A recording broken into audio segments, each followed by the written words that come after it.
Dear students, today we are going to discuss one more important topic, that is equations of uniformly accelerated motion. So remember, for a body moving with uniform acceleration, there are three equations which give the relation between initial velocity, final velocity, your time, acceleration and distance. I'll again repeat, U is your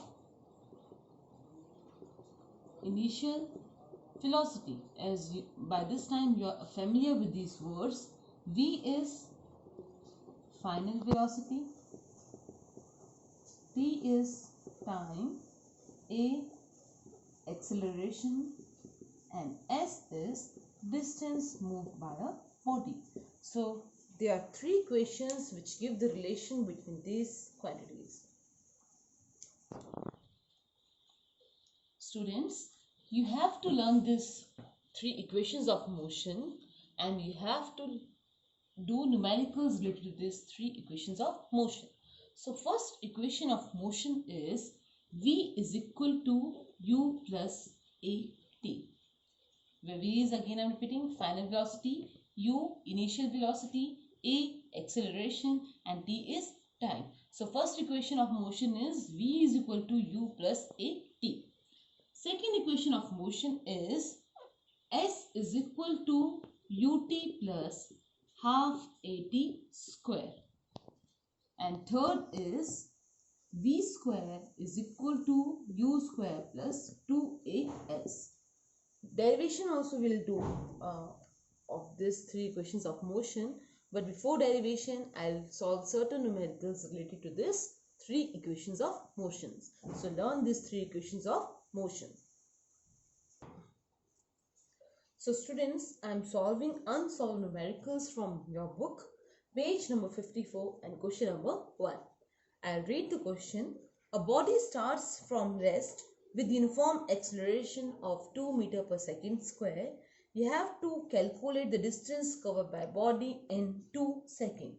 Suppose body starts from rest, this is a point A, and it moves certain distance. Let us say that it reaches a point B. Time taken by a body to move from A to B is given, it is 2 seconds. And acceleration is also given, it is given out to be 2 meters per second square. Now you have to find distance.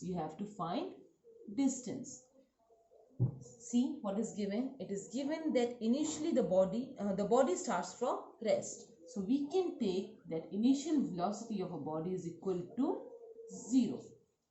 Now how we can solve this question?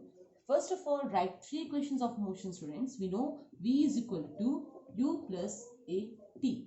Second, S is equal to UT plus half AT square. Third, V square is equal to U square minus plus 2AS. Now remember, from first equation we can't solve this question because we have to find distance and there is no distance in equation number 1. What about second equation? Yes, we can use second equation because initial velocity is also given, time is given, acceleration is given, and you can calculate distance. From third equation, same, final velocity is not mentioned, so we can't use third equation as well.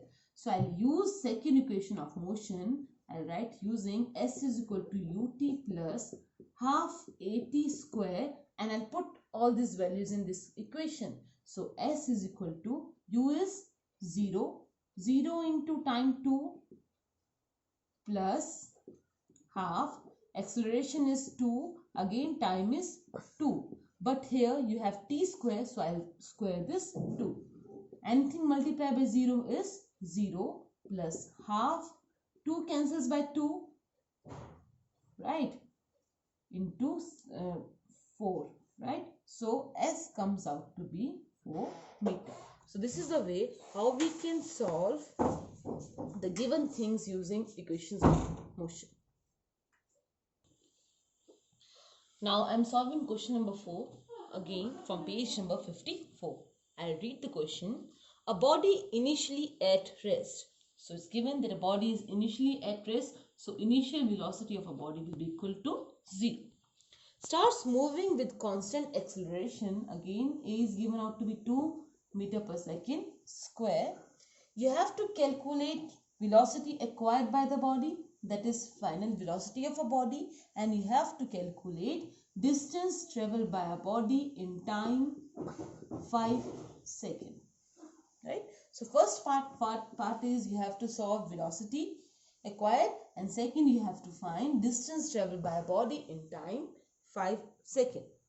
Now, how you can calculate first part? We know for first part equation we can use which equation, students? We can use your first equation of motion. What is first equation of motion? V is equal to U plus AT. You have to calculate velocity acquired by a body. So we can use first equation of motion. V will be equal to initial velocity is given out to be equal to 0. Right? Plus acceleration is 2. Time period is given out to be 5. So V comes out to be 10 meter per second. So this is the answer for your first part. Second, you have to calculate distance traveled by a body in 5 seconds. Now, there are two situations where we can calculate distance. First is S is equal to UT plus half AT square, and second is V square is equal to U square plus 2AS.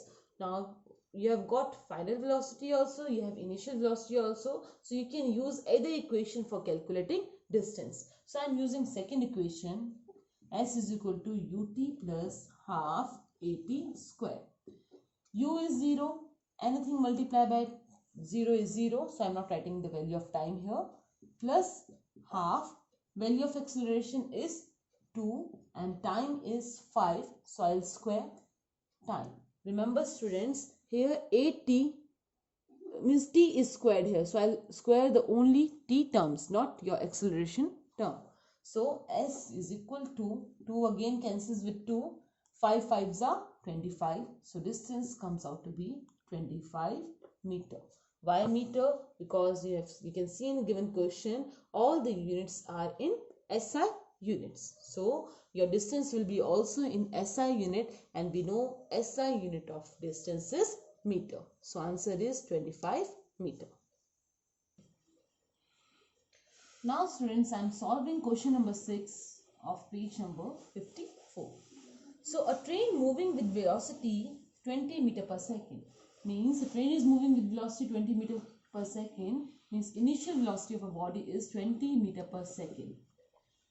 Is brought to rest by applying brakes in 5 seconds. Now it is brought to rest means final velocity of a body becomes 0 and time is given out to be in 5 seconds.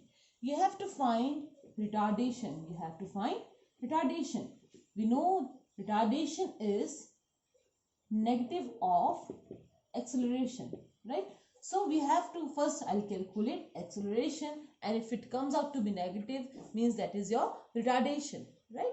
So we know the formula for acceleration is V minus U upon T. Final velocity is 0 minus initial velocity is 20 upon time is given 5. It comes out to be minus 20 upon 5, that is equal to minus 4 meter per second square. Now students, see acceleration is coming out to be minus 4 meter per second square. So we can say that retardation is equal to 4 meter per second square, because negative of acceleration is your retardation. So this is the way how we can calculate acceleration, your retardation, your initial velocity and distance traveled by a body.